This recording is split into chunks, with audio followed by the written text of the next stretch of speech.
২০২৪ শেষ হতে বাকি আর মাত্র কটা দিন। বছর শেষে শুরু হয়েছে নানা হিসাব-নিকাশ। শোবিজ অঙ্গনও তার বাইরে নয়। আর শোবিজের কথা আসলে শুরুতেই উঠে আসে চলচ্চিত্রের প্রসঙ্গ। দেশের পট পরিবর্তন, বৈষম্যবিরোধী আন্দোলন ও বন্যার কারণে স্থবিরতা নেমে আসে চলচ্চিত্রাঙ্গনে।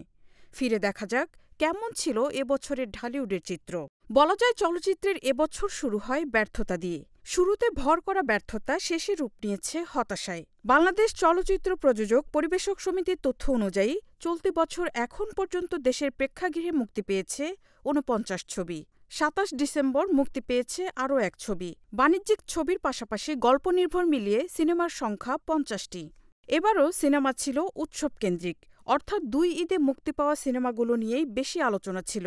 বছরের বাকি সময় কেটেছে হতাশায়। বছরের শুরুতে অর্থাৎ জানুয়ারিতে মুক্তি পায় শেষবাজি, কাগজের বউ, রুখে দাঁড়াও ৩টি সিনেমা। এই ৩টি সিনেমাই মুখ থুবড়ে পড়ে।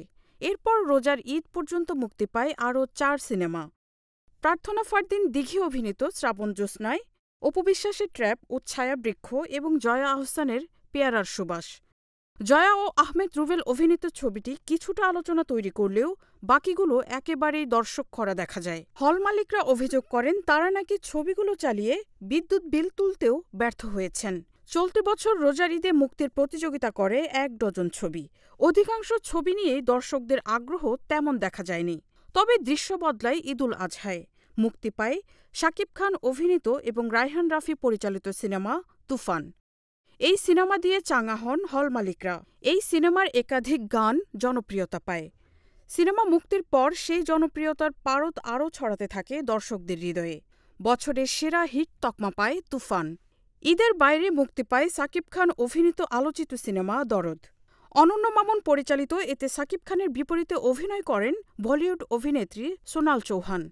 সিনেমাটি নিয়ে হল মালিকরা আশায় বুক বেঁধেছিলেন, কিন্তু ছবিটি মুক্তির পর একেবারেই মুখ থুবড়ে পড়ে। শাকিব খান বছরের শেষে এসে হতাশ করেন দর্শক ও হল মালিকদের। সাদামাটা গল্প ও নির্মাণ দিয়ে ছবিটি দর্শক ফেরাতে পারেনি।